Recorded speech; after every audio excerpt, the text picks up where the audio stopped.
We're already going. Yeah. We're good to go, right.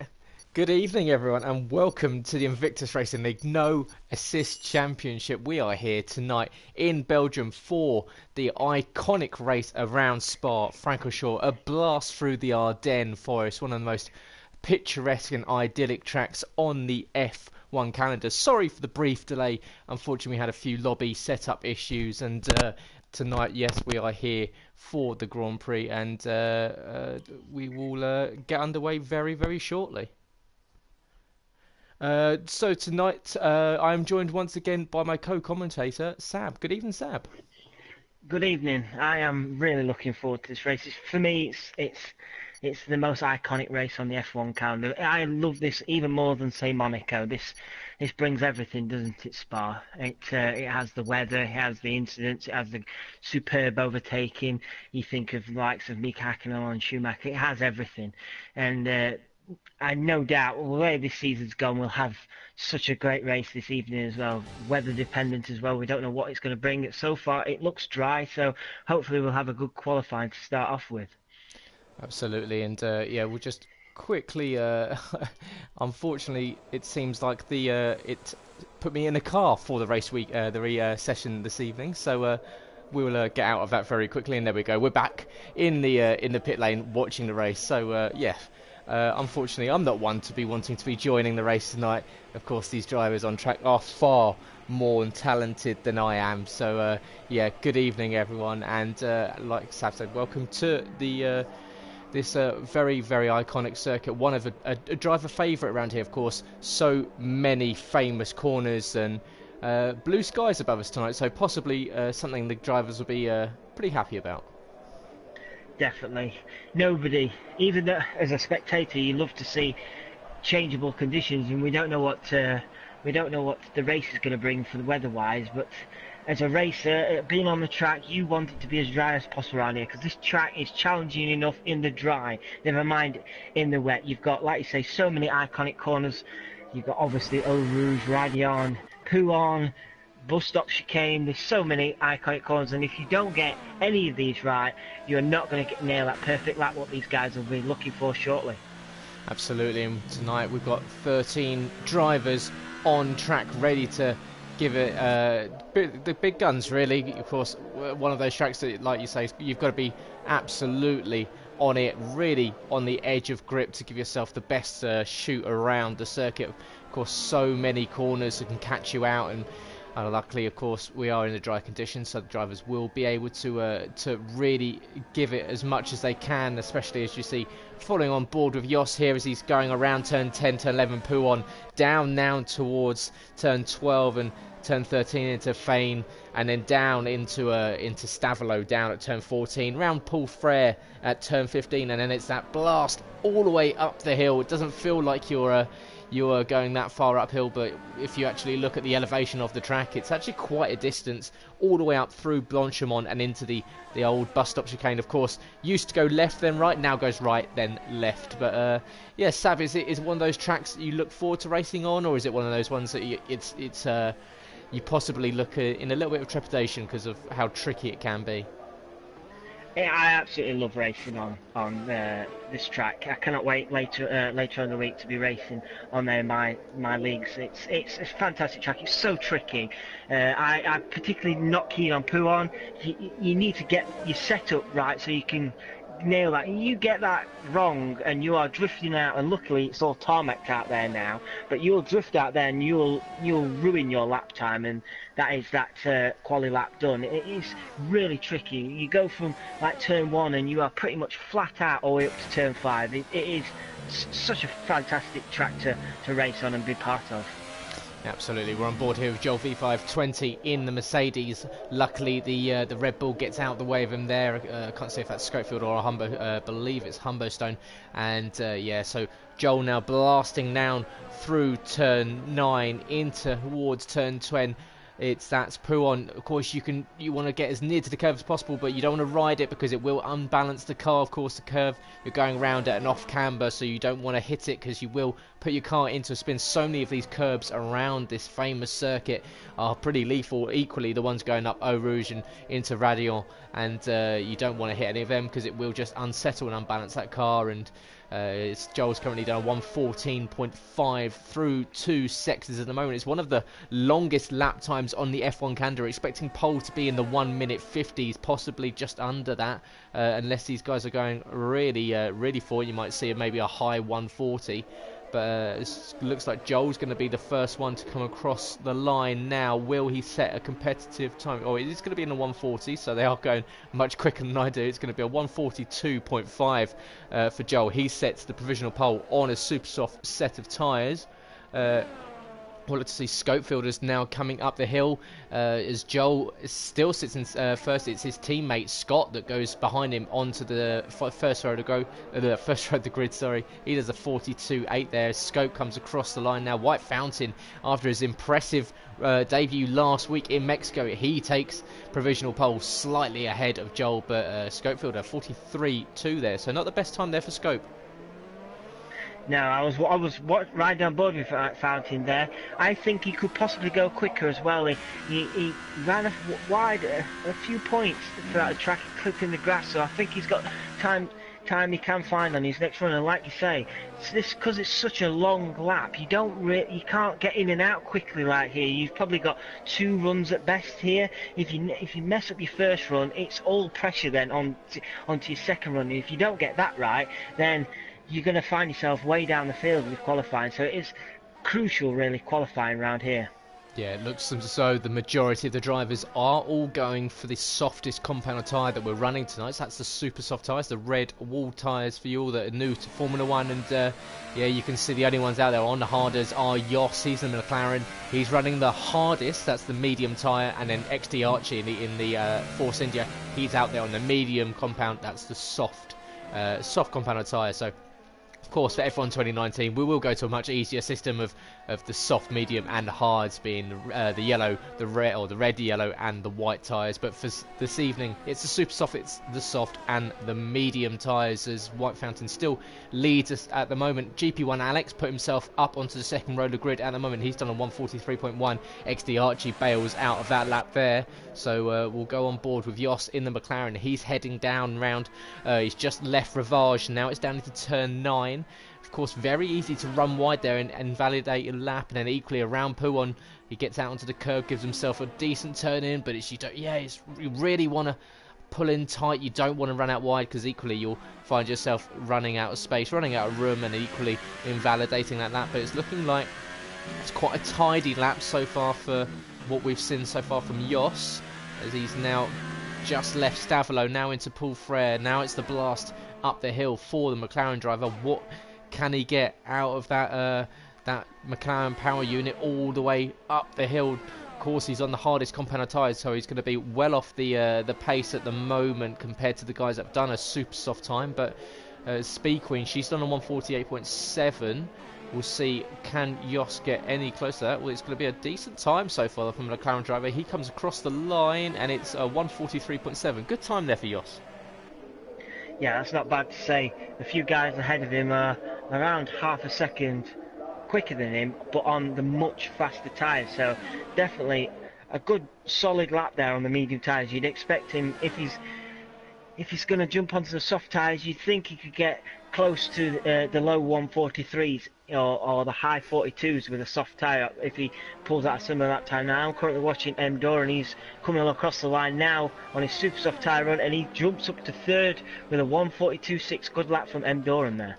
Yeah, M. Doran, another strong qualifying lap there, up onto the second row of the grid, just ahead of Scott at the moment. But it's White Fountain up in pole position at the moment, and after a superb debut last week, he's currently sitting at the helm of the field at the moment with a 42.5. So it's almost a case of what ifs at the moment, because White Fountain's been really impressive since his debut last week. Yeah, him and Archie. Archie's just come out now on set of super stuff. Him and Archie last week were just standout drivers last week. They they really made people sit up and take notice of them in both of the Force Indias and in the race themselves. They definitely shown they have got pace and able to upset the front runners, so to speak, and the more experienced people of this league, so to speak. So fantastic to see White Fountain is pressing on with this early good form of his. And like you say, if he'd have started in this league early on the season, we could have seen him well up there fighting for the title. Yeah, absolutely. And of course, as I do weekly, guys, I'll do my rundown of everything around the Spa track, all the track facts and the trivia that you want to know about it. Track length is 7.004 kilometres. That's 4.35 miles, the longest track on the F1 calendar.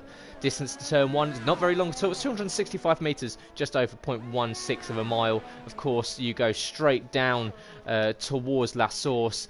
We've seen some tasty battles down there in the past, and equally expecting the same thing tonight. Longest straight is just over 1.2 miles from La Source all the way down to Les Combes. Of course, you call it a straight. It's of course you do have Rouge and Radion as part of it, but essentially you're at full throttle for the entirety of the exit out of La Source from turn 1 all the way down to turn 5 at Les Combes. So yeah, it's a real thrill ride and roller coaster to be on it. Full throttle, 70% of the lap. Very, very high indeed. Of course, the highest of the season is at Monza, which we go to in round 12. That's 75. But so you can see, even around a track like this, 70% of the lap is incredibly high. So the drivers will really, really have to be on it. And equally, their car setups will have to be tip-top if they're going to keep it on track. Because, of course, those braking points are going to be absolutely crucial. If you're going at full throttle for such a long time, you want to be making sure that you're getting the car slowed down in the right amount of time. ERS demand, it's a low ERS circuit. There's a lot of room to recover into these braking points, because obviously if you're going from an incredibly high speed down to a heavy braking zone, you're able to recover quite a lot of energy through the rear tyres there. So it's not a massively high circuit. Of course, you want to be putting it up into overtake or high when you're going down the Kemmel Straight, and equally when you're blasting up from the exit of Paul Frere all the way up through Blanchimont. So yeah, it's going to be very tactical for these guys how they use their ERS. Gear changes 48 per lap, so that's around 2,112 over a 50% race distance. So they are your track facts for the Belgian Grand Prix. Anything impressive in this, Sab? Well,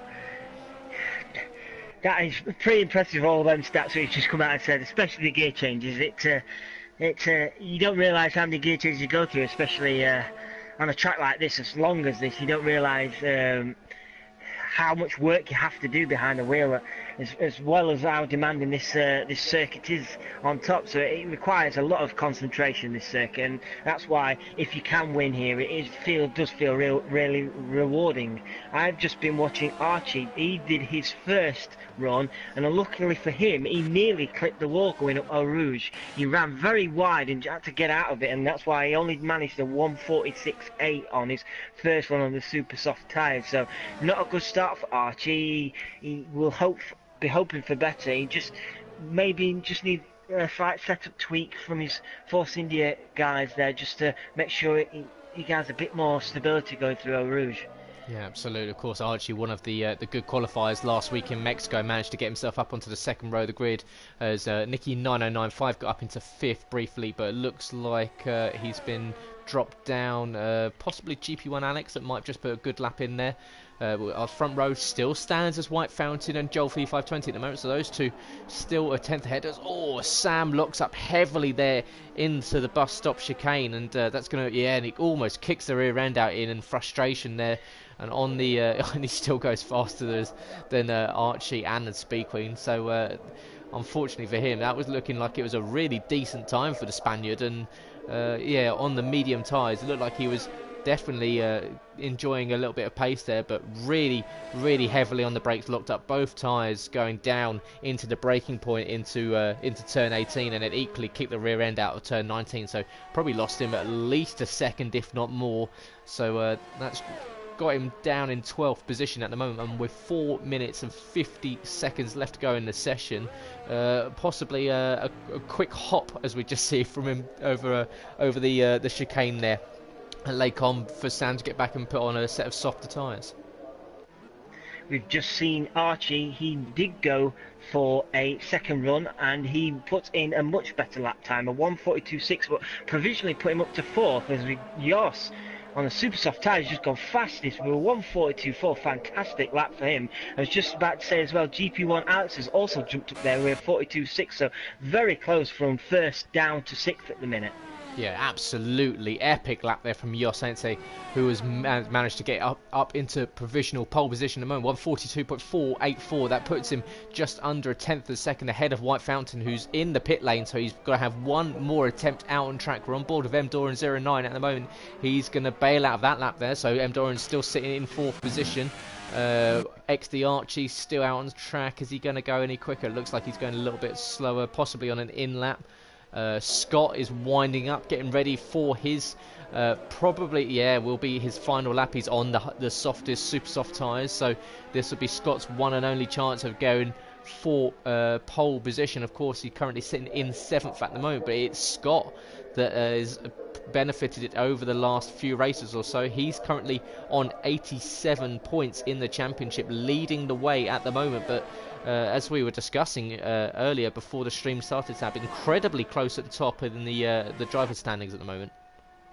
Yeah, it really is. There's nothing. Well, 2 points is it between Sam the Pitto in third and Speed Queen in second, 1 point behind Scott in first. It is all to play for. This could be a crucial race today. They'll be wanting to qualify as high as possible. I mean, Scott currently the highest out of those three. Bit of a disappointing qualifying for the likes of Scope as well, and Sam and Speed Queen. They'll be hoping to improve and not want to be that far down at the start of the race. Yeah, absolutely. As you were saying, yeah, Boy Better Know leads the way. He's on 87 points. Speed Queen 1 point behind. She's the current champion in no assist. She's on 86.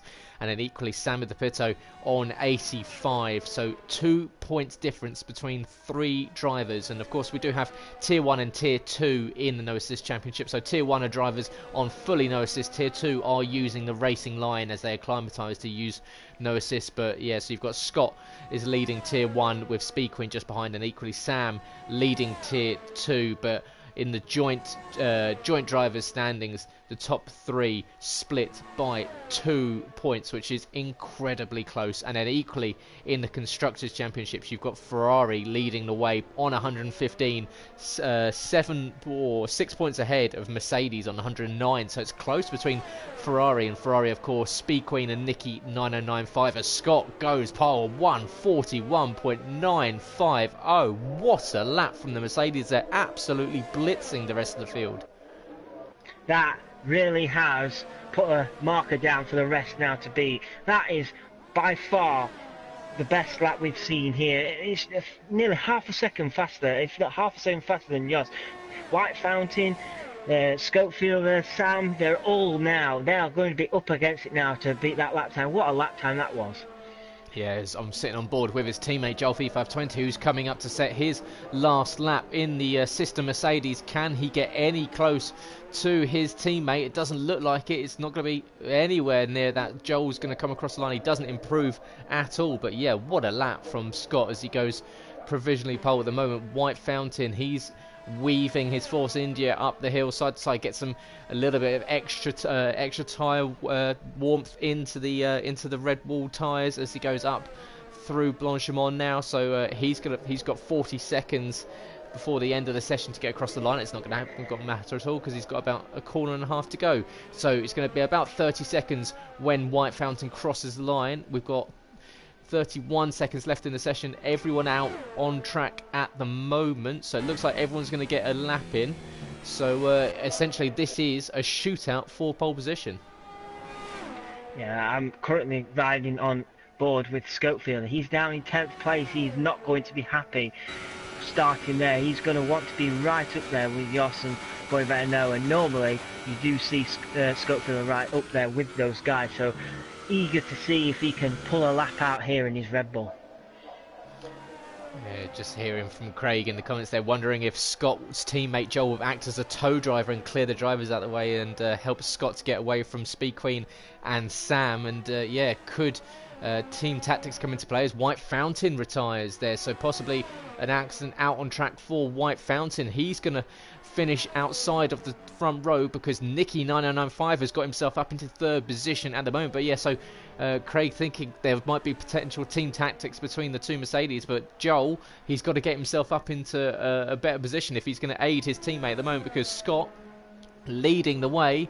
Of course, Jos has crossed the line. He's not going any quicker. We've got on board with M. Doran. He's coming in sick, does he? No, he bails out of that one. Is there anyone going any quicker? GP1 Alex is heading up through Blanchimont now. Can he get himself up? As we see Scopefielder up into second position of 42.2. Still 2.5 tenths off of Scott. But what can GP1 Alex do? He's going to come across the line. He's always a fast driver. Can he improve his time? He does. It's up onto the front row of the grid for Alex. It's a 142.1. But still not into the 141s. We've certainly got XD Archie's the only one left out on track. Does he carry on as Sam retires and Archie doesn't? So there you go. It's Scott, the only driver to dip into the 141s this evening. And wow, what a lap from him. Fantastic lap from Scott there. Nobody could get close to him. But, he looks like he's really meaning business tonight. He's going to want to try and extend the lead at the top of the championship, and what a way to start off the racing this evening. A fantastic qualifier. Like you say, the only guy in the 141s. Superb lap from Scott there. Yeah, and there is your qualifying results for this evening. You've got Boy Bellano in the Mercedes 141.950. He is your pole sitter for the race. GP1 Alex in second. Scopefielder is in third with Jos alongside him in fourth. Nicky 995 is in fifth with White Fountain in sixth. Joel V520 in seventh with M. Doran in eighth. XD Archie is in ninth with SJD in 10th. Humberstone is in 11th. And then it was surprise. Speed Queen is down in 12th with Sammy the Pito in 13th. And don't worry, I'm not taking part down in 14th. I'll be retiring from this as soon as possible. Unfortunately, it set me to drive because I was setting up the lobby and whilst they set themselves to go. But yeah, it's going to be a very, very tasty start to the race, do you not think, between Scope and Scott, and with the two of them having that fantastic battle last week in Mexico, it looks like we're re-engaging it once again. Definitely. Scott will want to try and not really battle with Scope this evening. He's seen his title rivals all the way down at the wrong end of the grid. So if he can get away from Scope and build a lead at the front, then he could gain some massive points over his rivals this evening in the championship. He will know that he's got a really good chance of getting a firm grip on this championship. So no mistakes. He doesn't want to be wheel-to-wheel banging or anything like that. He just wants to get the perfect start away and hopefully lead this race and lead it to victory, because this, like I say, this is a great opportunity for him. Yeah, look over this as Craig thinks that Speed Queen going for the fresh tyre strategy, sitting in 12th position this evening. And yeah, possibly with, as we see, it's a dry race. Beautiful blue skies above the Ardennes forest here in Belgium, and it's looking as though that we're not going to see any rain. Of course, it's almost a little microclimate they have out here in Belgium, and the rain does roll in very, very quickly, but not a cloud in the sky, so hopefully we're not going to have to worry about anything like that this evening. But yeah, who's your money on this evening, because it's so close? Well, based on that qualifying lap, I'd have to go with Boy Better Scott. I would, but Scopefield, if he hadn't have missed some of the earlier races, he would also be right up there fighting for the title. So you can never rule Scopefield out. He was absolutely fantastic last week, and you could say he's on for a race victory tonight, being on the front row of the grid. But for me, just because he's got a lot more to fight for this evening, I'll go with Scott to win this race tonight. Yeah, Scott, of course, in prime position, in pole position, heading down towards La Source for the first corner. But it's we'll look to see, do everyone stay out of trouble going up Eau Rouge and through Radion for the first time. Of course, cars in close quarters is never good at full throttle, and hoping everyone manages to keep their front wings away from each other, because an accident up there can be incredibly nasty, and you can find yourself getting tangled up with a lot of different people. And of course, it's one of those places on the track where as soon as one person's in the middle of the middle of the track, then it can get really nasty. Definitely, I've had a few incidents going going up Road Rouge myself, where you only have to get, with the speed you go, and you only have to get a slight tap, nothing more, and you're in the wall, then it's game over. It is really tricky, especially when you're being followed or you're following someone, because if that person in front doesn't quite get nailed right and they have to lift off, you can, if you're not fully concentrated, you could be finding yourself right up in the back side of the car ahead. It is really challenging. Like you say, at the beginning of the race, when you've got 12, 13 cars all piling down there together for the first time, you just, fingers crossed, hope that we don't get a big pile up and they can all get safely through and we can have a really good race.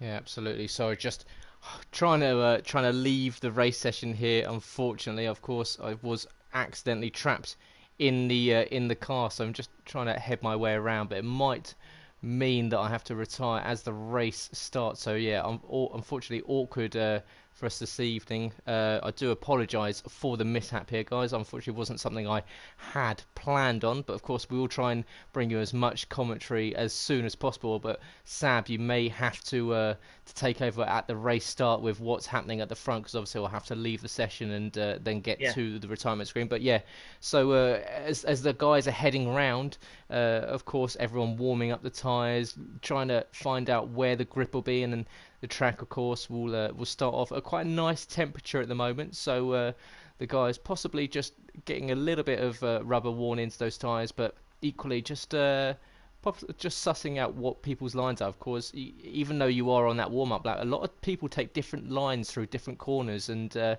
warm-up lap can always show up where someone might be slightly weaker compared to you. Yeah, I definitely agree.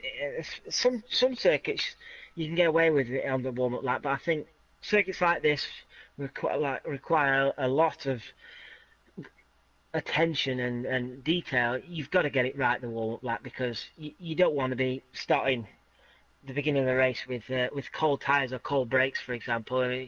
You're going to be in trouble from cars behind us. We see the cars now lining up to the start of the grid. If you'd like me to carry on, I can, while you sort your little niggle out. We've got Scott. He's now lining up on the front row of the grid. He's got GP1 Alex alongside him. I said Scopefield, apologies to GP1 Alex. Scopefield is shortly behind him third, with Jos behind him fourth. They are just about to start now. We have done we're 1 light, 2 lights, 3 lights, 4 lights, 5 lights, and we are go, and Scopefield has made a great start. GP1 Alex is on the hunt, but you've got Scopefield coming down the inside. GP1 Alex is not going to allow Scopefield through there. GP1 Alex keeps hold of second place, so Scopefield is quite a little bit behind GP1 Alex, but GP1 Alex is full. Oh, and a big snap there from Scott. Rouge, he did extremely well to hold on to it, but GP1 Alex is going to take advantage. Surely he's now alongside Scott. Scott round the inside, GP1 Alex down the inside easily, and he takes first place, but he's run wide. He's run wide. Can he hold on to it? Scott is up the inside again. It's side by side action between GP1 Alex and Scott. Scott has taken first place again, and just about keeps hold of first place at the start there. It's incredible start there for both of them. Great start, a huge snap of O-steer coming out the exit of Radion there for Scott, and that really allowed GP1 Alex to cruise alongside, but those two going side by side through Momadia into turn 7, down into Rivage. But yeah, it is Scott that leads away, but the battle is on behind. You've got Scopefield and Nicky, M. Doran all the way from 3rd down to 6th, and then equally you've got SJD following SD Archie at the moment. Sammy the Pit has just been overtaken by Humberstone down in 10th and 11th at the moment, but White Fountain, he's had an accident halfway around the lap because he's 10 seconds down at the moment. So White Fountain, after doing so well last week in Mexico, a disaster of a start here in Belgium. He's down in 13th and with a huge gap between himself and the rest of the field. He has got no front wing, so he has had a big accident somewhere. He has no front wing whatsoever, so like I say, terrible start for White Fountain. Archie is also into the pit, so we've had a huge accident. Humberstone has gone off. I don't know who he's collided with, but Humberstone is sideways on the grass at the minute. I've just got to him there, and Humberstone, the Red Bull, is currently just trying to get back onto the track, but disaster for the Red Bull driver there. Yeah, we've got several drivers in the pits. We've got Archie, Joel, Sam, Speed Queen, and I imagine Humberstone will be making his way in. So several drivers picking up wing damage in the early stages of the race. And with Speed Queen coming into the pit lane, this is perfect of an opportunity for Scott, leading the race at the moment, knowing that his two title rivals, Speed Queen and Sam, have both had to pit early in the race. So this is working out absolutely spot on for the Mercedes driver. It definitely is. The minute I didn't even notice Jos has got ahead of Scope in the midst of all that chaos at the back there. Somewhere throughout the lap, Jos now is ahead of Scope in third place. GP1 Alex is currently keeping Scott in first place. Honest, he's about 9/10, just under a second behind Scott, so if he could stay around there when DRS is enabled, GP1 Alex could put some pressure back on Scott for first place. The top six split by less than 4 seconds, with Scott, GP1 Alex, Jos, Scopefielder, Nicky and M. Doran within 3.8 seconds of each other. So we've got a breakaway pack at the moment. SJD is in 7th. He's dropped back a little bit. But we've got a yellow in sector 2 at the moment as someone lost it going up the hill. It's briefly cleared. We'll see if it is anyone who's got the leader. So yeah, GP1 Alex. Humberstone. Oh, once again, Humberstone struggling out there on the tricky Belgian circuit. But yeah, it's one of those tracks here. It will punish you. If you struggle on it ever so slightly, you'll find yourself pointing in the wrong direction very, very quickly. And yeah, Scopefielder, he's now half a second behind Jos. We're on lap 3. DRS is now activated. He's going to be cruising up to Jos. Oh no, Jos is still... Well, you can see Jos must be running a very slippery setup, because even with DRS, Scopefielder wasn't able to catch up to the back of Jos, and Jos, of course, has even made up a little bit of a gap on Alex at the front. But the top, the top 6 all within DRS of each other, so it's almost a case of tit for tat, because essentially everyone's DRS assistance is negated by the fact that you've got it on the guy in front of you, so everyone will be going at the same sort of speed. As Nicky picks up a 3-second time penalty.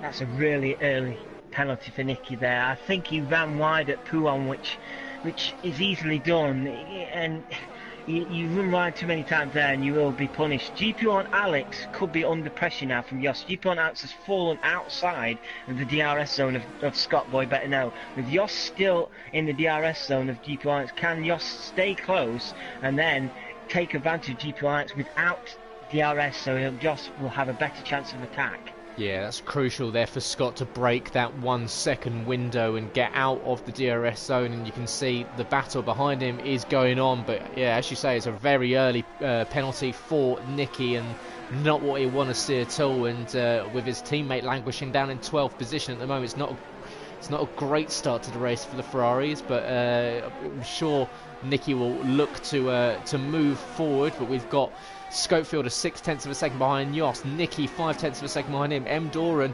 he's still staying with the pack ahead. He's only 0.8 of a second behind the Ferrari, but this is where moves will start happening as XD Archie picks up a 3-second time penalty.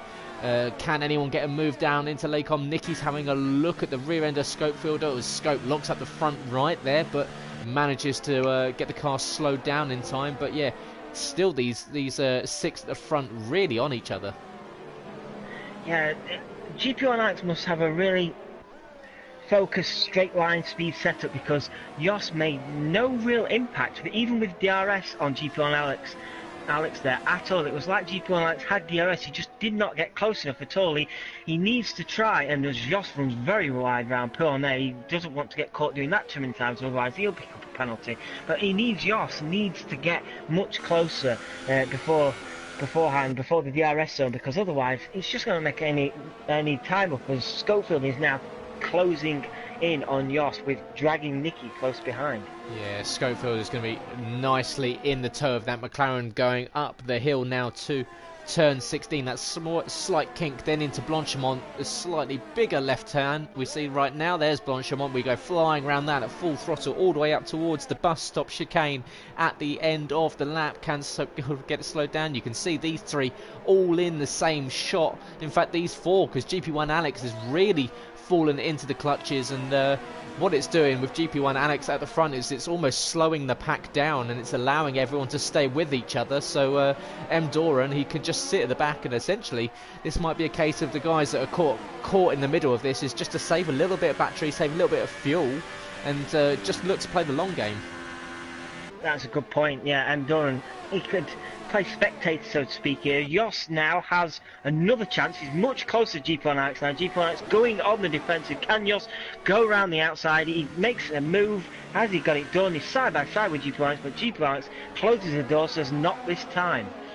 No, great defensive drive in there from Alex. Jos just didn't want to commit to the move, and probably would agree with him as Joel does the fast lap of 146.9. He's already, of course, come in and done a pit stop and put a set of the harder tyres on, but Jos getting a better exit there on the exit of turn 9 of No Name. And now we go round Pouon. It's still all together, but Scopefielders now, he's the one that's coming under attack from Nicky, so he's going from being the hunter to the hunted at the moment, because he's got a Ferrari swarming all over the back of him. But equally, that Ferrari's got to watch out because there's a Toro Rosso. So there's really, this is working perfectly into the hands of Scott, who's now built that lead at the front up to 2 seconds. You took the words out of my mouth. I was just about to say the same. This could not be working out more perfect for Scott. He'll be able to see that there's a big battle behind him, and if those guys can keep squabbling behind him and he can build a lead up come pit stop time, he should, touch wood for him anyway, he should be able to get back out and have no problems and control this race how he wants to. So at the minute, this is all playing out perfectly for Scott. And the talk in the lobby in the paddock before the race was, what is the strategy coming into this Grand Prix? And a lot of drivers were saying that it's going to be the super soft to the medium compounder tyres. So with a group all together as they are at the moment, it's going to be who blinks first, who decides that an undercut might be more worthy, who thinks an overcut might be more worthy. As we see, look at the cars trying to break the toe, weaving from left to right on the back straight. Of course, not aggressively. It's not you've not got a car alongside you, so you're welcome to try and break that toe, but doing all they can to keep the focus in front of them rather than behind them, because of course, as is with any driver, you'd rather be looking in front of you rather than in your mirrors. And with drivers in such close quarters as they are at the moment, that's exactly what they're having to do. Definitely, and like you picked up on earlier, who is going to blink first? Who's going to make the first call with pit stops and try and get the undercut? This is going to be a crucial next few laps to see who's going to make the move and cause a chain reaction to get other people to come in. GPR was very, very wide there. Can Jos? No, not Jos. It's not really. Oh, Jos has gone off. Jos has gone off and he's hit. Who's he hit there? He's hit somebody and he's got off the track. Terrible for Jos there. Yeah, Jos just locking up the brakes into Stavolo. Absolutely disastrous for the McLaren driver. Really unfortunate. He was doing so well, but he just locked up the front at both front tyres going into turn 14 at Stavolo.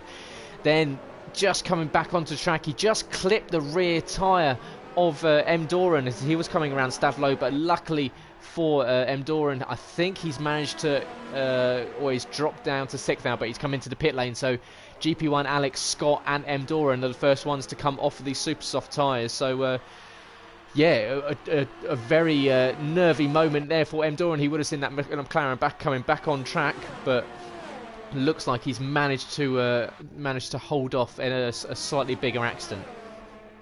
Yeah, very, very lucky for M. Doran there. He could have easily been wiped out by the wandering McLaren across the track there. Jos has managed to get into the pit lane now, minus a front wing, but here he comes in. I assume he'll be in for a set of mediums. New front wing on for Jos, so he will be able to carry on, but this has pretty much cost him a podium place now. Unlucky there for Jos. Yeah, Jos, of course, newly back to the No Assist League after racing in it last season, and he's come back to it.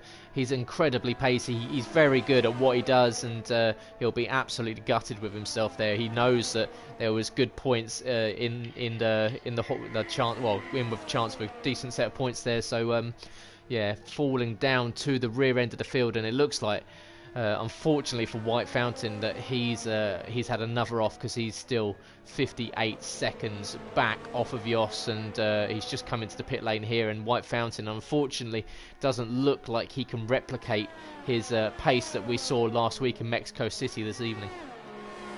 No, that's what I was saying earlier. With this track, it requires an excellent setup. If you don't get your setup quite right, this circuit's just going to keep biting you. And unfortunately for White Fountain, he's just found it tough tonight. And obviously the Force India guys are going to have to look back and see where they've gone wrong with their setup on White Fountain this evening. It's unlucky for him, especially after an excellent race last week. He'll probably just be going out there now and doing setup work and test sessions now for the Force India team. That's unlucky for him. But as we look further ahead, Boy Better Know came in the pit stops the same time as GP Alex, and has kept that 2-second lead over GP Alex. So we've got yellow in sector 1. Who's gone off?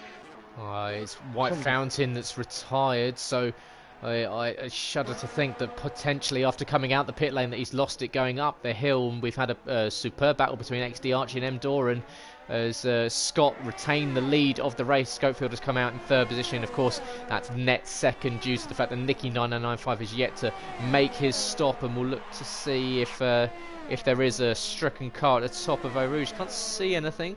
No yellow flags there now, but yeah, it's a very early end to the race for, White Fountain comes into the comments and says cold tyres on Radeon, and it's one of your worst nightmares, isn't it, White Fountain? Of course, unfortunately for you, not the race that you were hoping for compared to last week. But it's XD Archie, the second Force India, getting all out of shape there on the exit of turn 7, but managing to hold on to it, still sticking with the rear end of M. Doran. These two still battling out over 7th and 6th position. So unfortunate for White Fountain tonight, because he's definitely shown that he has the pace to compete at the top level here. Yeah, this is a real shame for White Fountain, and let's just hope he can bounce back next week and show that pace what he shown us back in Mexico. I've just noticed as well, I didn't realise, but Schofield has in the pit stop phase jumped GP1 out, so Schofield now is in a net second place, which is great for him. Can he now focus and go on the charge? We've got yellow in sector 3. I can't see who that's for, but it's quickly gone away, and Schofield now will be wanting to go on the hunt for Scott Boy Better Know, but GP Alliance is not going to give it up. He's just under half a second behind Schofield, with potential DRS coming up very shortly. Yeah, Nicky now in the pits. He's making his first and most likely only pit stop of the race. Where does he come out? Because he was in the battle for the lead, but GP1 Alex, as you say, was jumped in the pit lane as Archie retires from the session there. And where's that? Is that on it's almost the last corner. It looks like he's dropped down, unless he's gone into the pit lane and retired. But Archie, unfortunately, that's a double retirement for the Force Indias, and a real disaster for them, as GP1 Alex goes around the outside of Schofield into Les Combes. Just managed to catch on board with the Sauber, sweeping around the outside of the Red Bull, and superb move from there from GP1 Alex, who was, after we were saying, drop behind Scope in the pit lane, but he's managed to get back up into second position, and GP1 Alex definitely showing flashes of really decent driving in this No Assist League. Definitely, that was fantastic overtaking. Schofield shown him that he can only go around the outside, and GP Alex says, sure, why not? And he went round the outside. Schofield had no real answer, and GP Alex made the move work. Fantastic work from him in the Sauber. Can he now go on the attack of Scott? Because at the minute, these two squabbling, like we said earlier, these two squabbling is only helping Scott in front. So at the minute, this is all paving the way for Scott to get the victory tonight. Yeah, absolutely, working into the hands of the Mercedes, and we're just watching the second Mercedes at the moment, the black helmet of Joel P520. He's caught up to one of the championship protagonists, Sammy Pepito. He's in 7th position. Of course, Sam having transferred from the pad to the controller very recently, and from the pad to the wheel very recently, and he just, it's that bedding in process that he's going through at the moment, and he's just not quite had the pace that he was showing on the pad compared to the wheel, and unfortunately for him, Joel's gonna almost T-bone the Williams going into the bus stop chicane. They really had to put his foot down on the brakes as hard as possible. He probably almost put his foot through the floor there, that he wasn't expecting to slow down that quickly. But yeah, real testament to the brakes on these modern Formula 1 cars, and you see kicking the rear end there out of La Source, but he's lost a little bit of time, which I'm sure will be very frustrating, because I think he thinks he's got the pace on the Williams ahead. Yeah, Joel surely must have had to throw the anchors out of the car there to stop that. I was amazed that he managed to get that stop and not hit Sam there. I'm sure we've just seen a 3-second time penalty for somebody. I missed that, unfortunately. I don't know if you picked that up. But Schofield there, keeping GP1 honest still. He's 0.8 of a second behind him, but GP1 is slowly starting to reel in Scott. Scott was 2.7 seconds ahead. It's down to 2.3, so he's making sure Scott is aware that they are there still lurking about, and one mistake from Scott and they'll soon come back into the challenge for the first place. It's a frustrating evening at the moment for Speed Queen 80. She's sitting in 10th position, so that's only 1 championship point. She's currently half a second behind Humberstone in the Red Bull at the moment, but not where she wants to be at all. Of course, Speed Queen, this would pay the end to what has been an extraordinary run of results, which has seen her finish within the top 4 at every race so far this season. So it would be nine races she's finished in the top 4, and this would be number 10. And unfortunately, unless she has an extra rocket booster strapped to the back of that Ferrari, it looks like she's going to be breaking that streak tonight.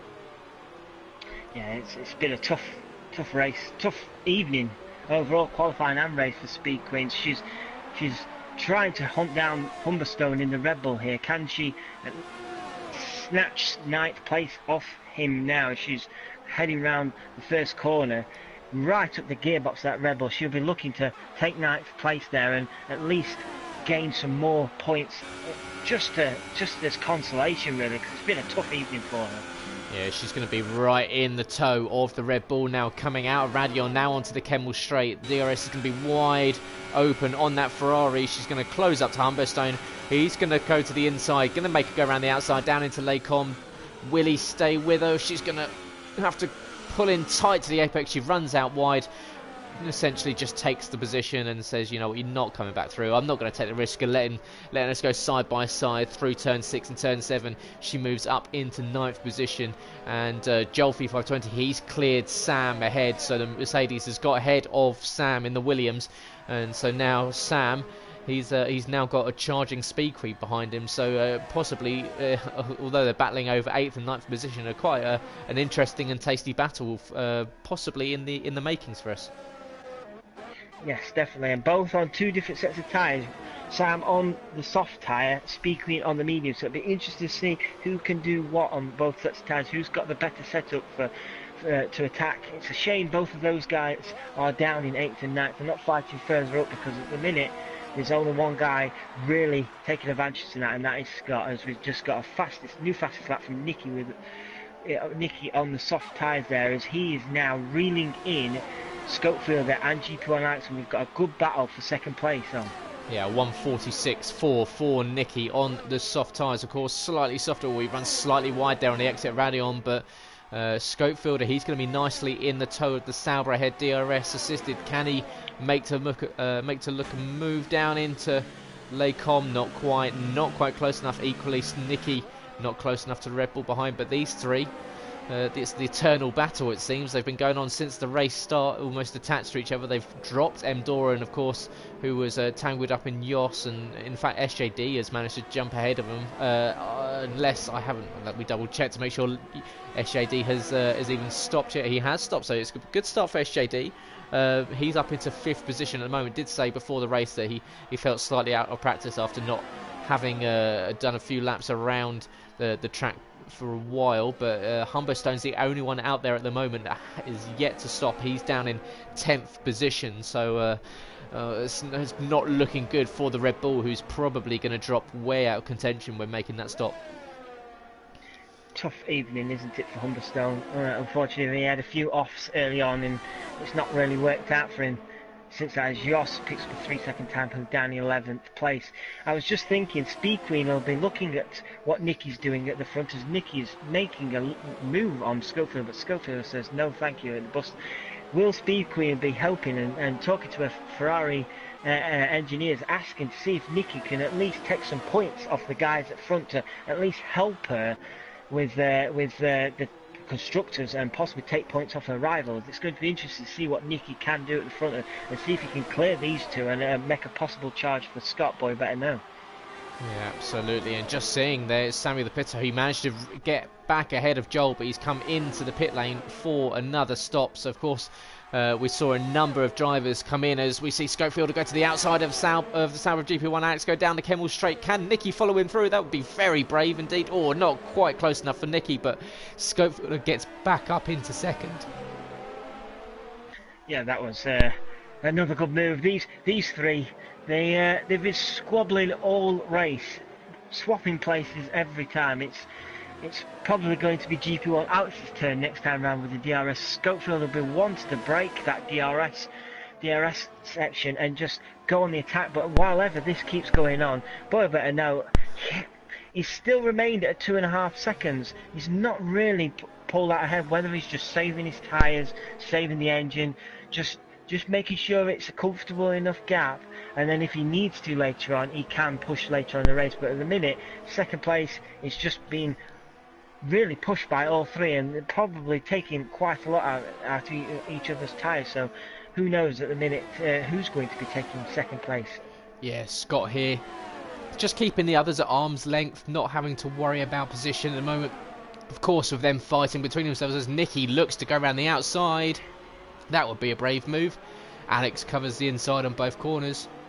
But yeah, Nicky, very, very racy, of course, on those softer tyres. He's going to have to get to the end of the race by the looks of it on them. So he's going to have to look after them because, of course, they will be very worn come the end of the race. He did run a little bit longer in the first stint, but it will be a pretty remarkable exercise if he can get to the end to still be competitive on the worn soft tyres. As yeah, there you go, picks up a 3-second time penalty running wide. I believe that's his second of the race so far, so not going to aid his charge for a podium. At the moment we've got Scott leading by 2.6, Schofield in second with GP1 Alex in third position, and I believe just looking over the table, that would be GP1 Alex's, how many times has he been on the podium so far this season?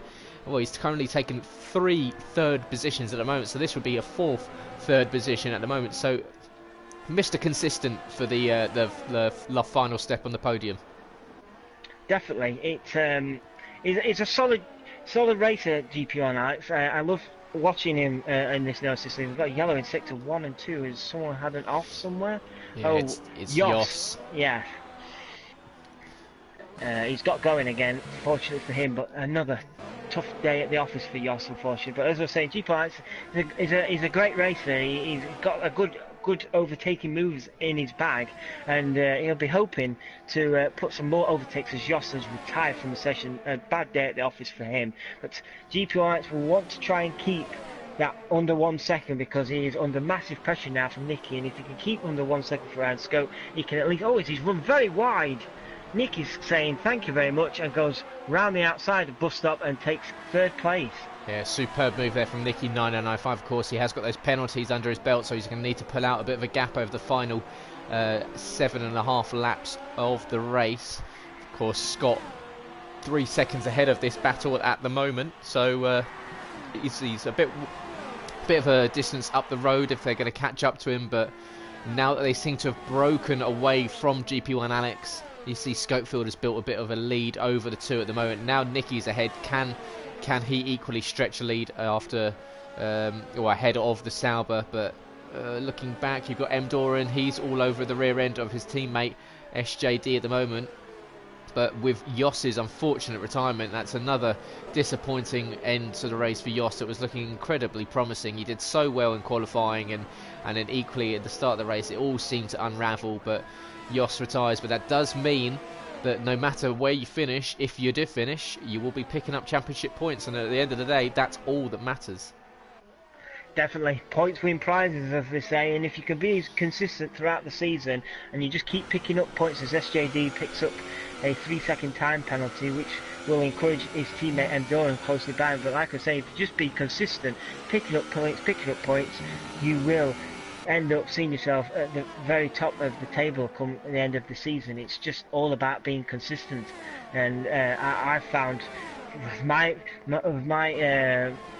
career in other leagues that I've not been very consistent, and it's found me halfway down the table. If you can just be consistent, try and avoid the DNFs, you will find yourself fighting for championships or even podiums. And at the minute, it's looking very good for, if you can finish, the guys who are left in the race for points.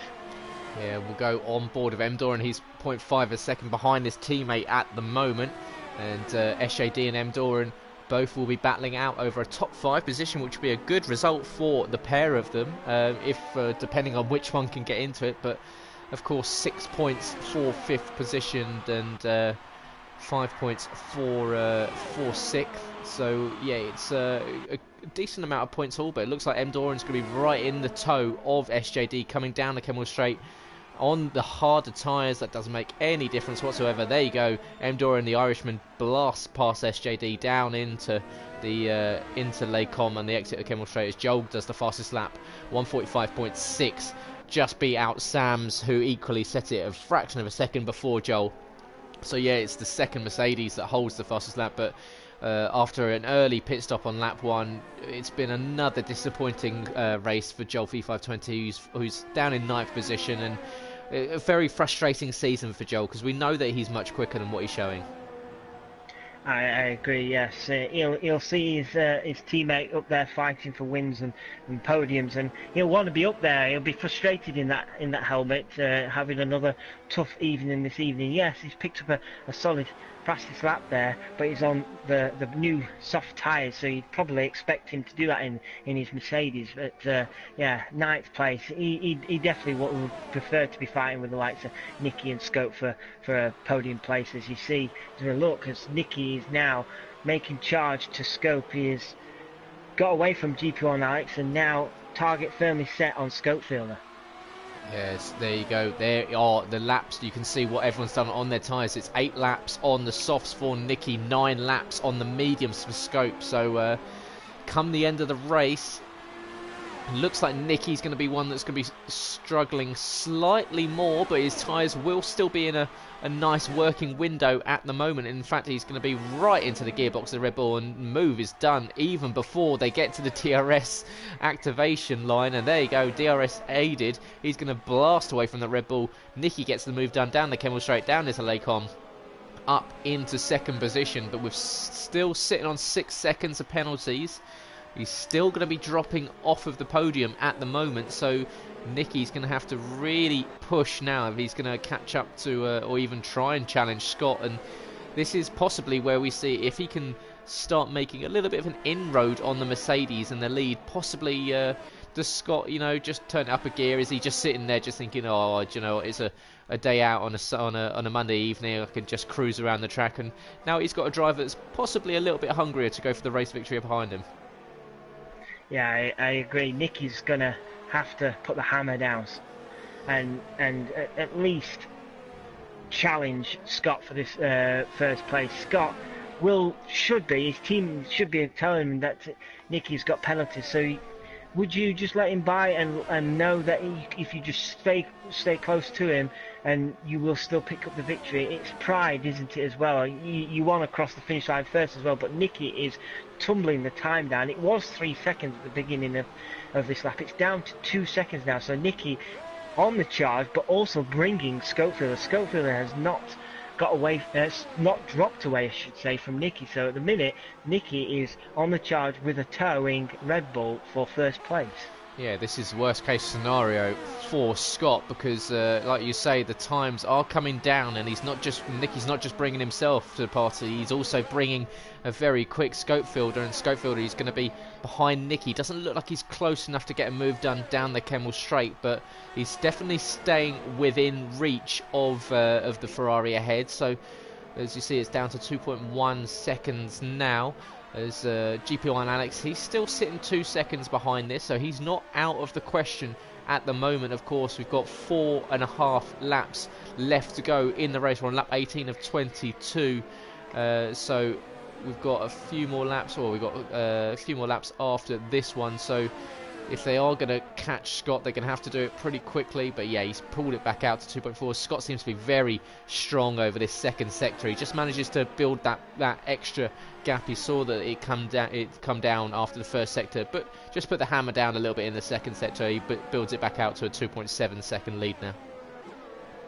Yeah, the Mercedes guys and Scott himself, they've got their strategy bang on tonight. I don't want to jinx Scott, but he's having a superb evening in that Mercedes, doing exactly what his team have asked of him. Get a lead, maintain that lead. Sam Rapito picks up a 3-second time penalty there for once. Like I said, get a lead, maintain that gap. Don't do anything else. Don't push too hard. You can create your own problems if you push too hard and make mistakes. He's just doing it absolutely perfect at the minute and controlling the race exactly how the Mercedes guys want him to do. We're on lap 19 of 22 here, the Invictus Racing League No Assist Championship. It's round 10 of 12. We have 2 more races to go after this. We go to Abu Dhabi next week for the circuit around Yas Marina, and then the final race of the season will be at the iconic Monza Autodrome for the home of the Ferrari, and I'm sure Speed Queen and Nicky will be targeting a victory there to finish off the season. But 2 races left to go after this one, so time is running out if anyone's going to make a charge for the championship. And with Scott currently leading at the moment, taking 15 championship points, Speed Queen, she's only down in 6th position at the moment, and equally Sam, he's down in 8th. So this is going to be a really decent build of points here for the championship leader. Definitely, this could be title and season defining race tonight, because if Eve comes first and if Speed Queen only finishes 6th and Sam down in 8th, then potentially Scott doesn't really need to go for victories. He only needs to stick in and around Speed Queen and Sam, and he will see out this championship and claim it. Me personally, I think tonight is really crucial in the championship. He's going to get a big chunk of points over his rivals, and going into Abu Dhabi next week, he's going to feel a lot more comfortable than he did before tonight. Yeah, big time. This has essentially been the perfect race for Scott. He's not really been bothered at the top. He's managed to hold a gap between himself and the others, so it's down to 1.8 seconds, so he's lost a second, but equally I think it's been a relatively comfortable gap. He hasn't had to fight, so he's been able to look after his tyres. And then equally with Speed Queen in 6th, but she's got SJD coming up behind her very quickly. In fact, he's made up 3 seconds in a lap and a half. He came in and pitted onto a brand new set of super softs, and he's now going to be hyper quick behind the Ferrari. It looks like she might even lose that position, so that'll be 7th position for Speed Queen. So SJD is sitting, I believe, as he sets the fastest lap of 145.242 there, but I believe SJD is sitting on 2 sets of time penalties, so possibly Speed Queen may hold on to 6th position, but equally it's not been the greatest of evenings for the Ferrari team. Definitely not. I was just watching the front 3 again. They were all in one shot just then. So Nicky is slowly reeling in Scott, but I honestly think unless Scott makes a mistake, I think Scott, with just 2 laps remaining, Scott may have this in the bag now. Nicky trying his hardest to reel him in. He's lost quite a bit of time there. It was 1.7, it's back up to 2.3. Either Scott, like you say, is mega through sector 2, or Nicky's made a slight mistake there. Scott has got this quite comfortable. Humberstone picks up a 3-second time penalty for multiple ones. So a mixed day for Red Bulls, with Scope in 3rd and Humberstone down in 9th. Yes, it's Humberstone not had the best of sessions. He's still picking up 2 championship points at the moment, although he's got Joel 520 for company at the moment. Joel equally won't be happy with his race at all in 10th position. Slightly better fortunes for the Toro Rosso boys in 5th and 6th at the moment. I'm sure they'll be pretty pleased with how their race has gone. GP1 Alex is 4 seconds behind at the moment, so I'm not sure if he's picked up a penalty, so he needs to kind of keep the pressure on for the final 2 laps of the race, because he doesn't want to fall outside of that window of Nicky's penalties. And yeah, Schofield is still putting the pressure on Nicky going down the Kemmel Straight. He's still half a second behind, but doesn't look like he's able to close up any closer at the moment. He's just caught in the dirty air of that Ferrari ahead. But yeah, GP1 Alex still in with a shout of a podium position. So yeah, this is, I'm sure Nicky is driving his heart out at the moment, knowing that he's got 6 seconds to be added to his time at the end of the race. It's really frustrating. You could probably agree with him as well. When you're fighting at the front like this and you know you've got penalties, it's really frustrating, because you want to go as quick as you can and break that time penalty so it doesn't count. But it just you end up making more mistakes. Well, for me, you end up making more mistakes and you end up pushing a bit too hard then, and that's where potentially more penalties come. So you've got to try and balance out and try and forget about these penalties and just try and focus on your race strategy and just keep pushing for as much as you can. It'll be frustrating for Nicky knowing he's got these 6 second time penalties. So hopefully for him, GP1X can drop a bit further off and just gain 3rd place. But at the minute, it'll be Scope's 2nd place position. Yeah, we're coming on to the final lap of the Grand Prix. Scott crosses the line as Joel picks up another 3 second time penalty. So Scott crosses the line to start the final lap of round 10 of this championship. Nicky is, he's really got Scope for company now, and Scope's possibly just spent the last few laps just saving battery, saving fuel, as Joel retires from the session on the final lap of the race. And although that's only 1 point in the championship, that's a real kick in the teeth for the Mercedes driver, as Schofield is lining up Nicky going down the Kemmel Straight. Can we see a swap of position on the last lap? He's going to have to go to the outside. He's going to have to go round the outside down into Lecombe. Who's going to give up first? It's a superb sweep round the outside for the Red Bull, but Nicky's still staying with him, but Schofield looks to have got the move done. Fantastic move from Schofield around the outside, similar to what GP1 Alex did earlier in the race. Fantastic move on the Ferrari. That pretty much has nailed Schofield for 2nd place now, and also gifted Scott Boy Better Know 1st place with 2.5 seconds up the road. Yeah, Nicky 0.6 of a second behind. The move was done, so yeah, it means that Scope will be coming home. It was 2.5 seconds behind Scott, so Scott's pretty comfortably ahead at the moment. I don't believe he's got any time penalties to his name. We'll look to see Scott coming up the hill now through the final few sections of corner, up the final sector of the race, as he comes up through Blanchimont now, that left-hander.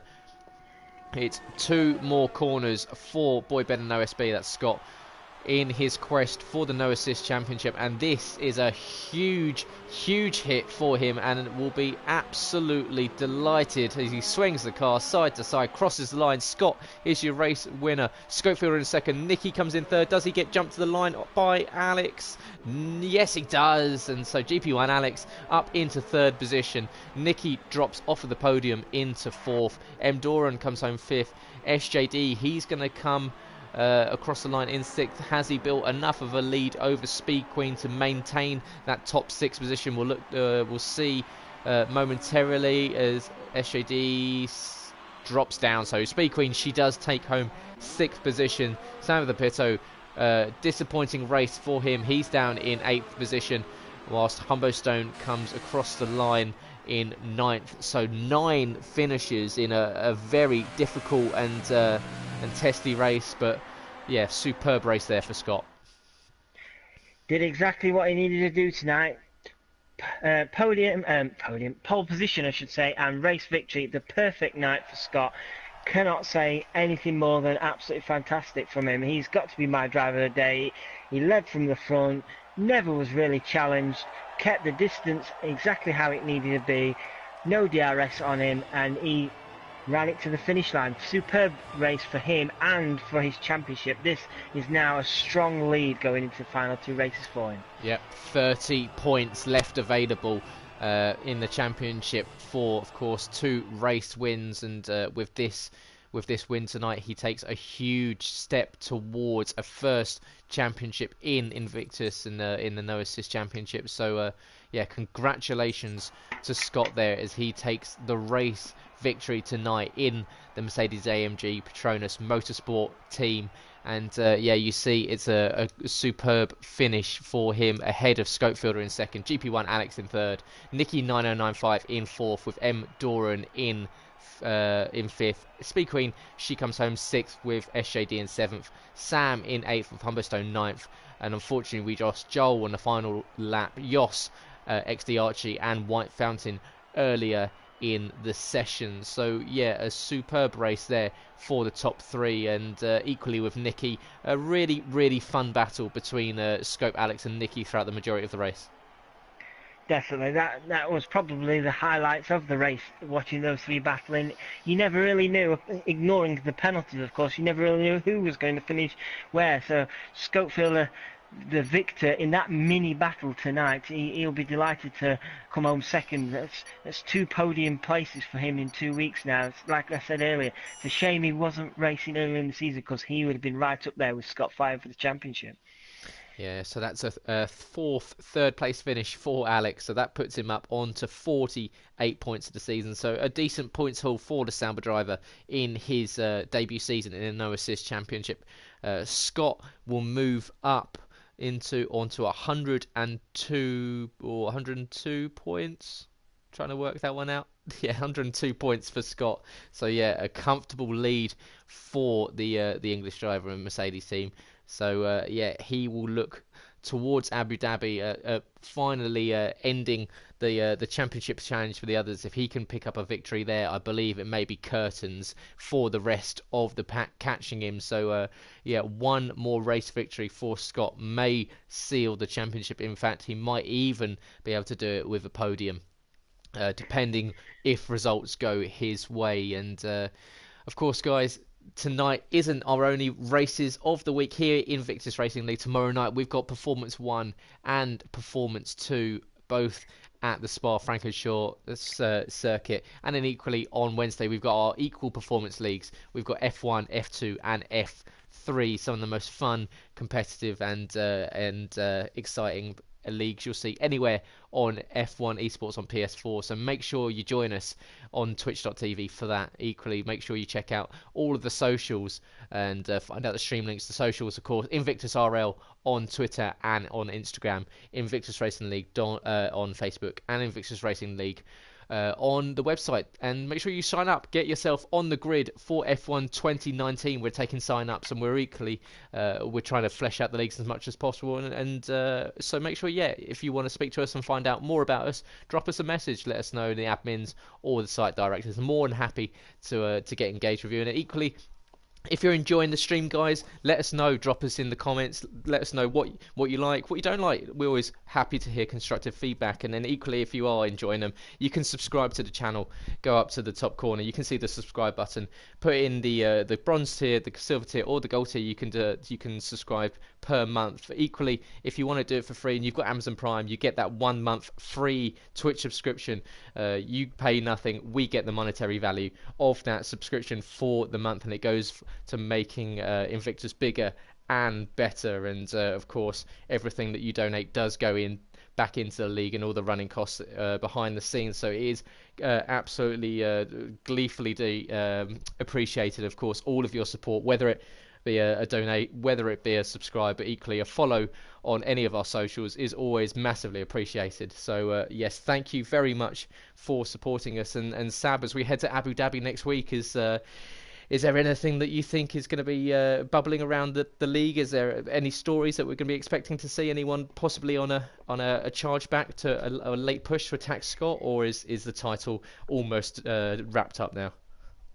I definitely think Scott has got at least one hand on the trophy now. It's like I said earlier, I think this was season defining tonight. The gap he got over Speed Queen and Sam tonight. He just has to avoid any incidents really, and get himself on the podium for at least the next race or the next two races in the championship. His. He's the form guy at the minute, so you probably have to back Scott now for the championship.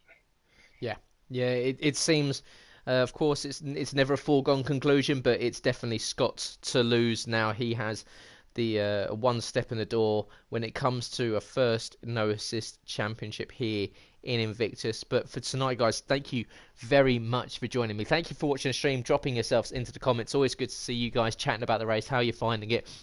And yeah, congratulations to Scott, to Scope, and to GP1 Alex, who will be delighted to pick up podium positions and more points to the championships. We look to Abu Dhabi and Yas Marina next week for round 11 in the championship. Only 2 more races left to go, not only of the season but of F1 2018 for the No Assist League. So yeah, like I said, make sure you get yourself to the sign up page, get yourself on the grid for F1 2019 here at Invictus. Let us know what you want from us and let us know what you want from the game. We are more than happy to hear feedback equally as a commentary team, and but I'm sure Sab will be or Sab and I will be with you next year for the new game.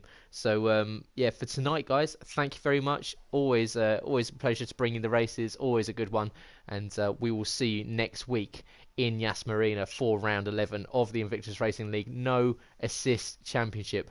Good night.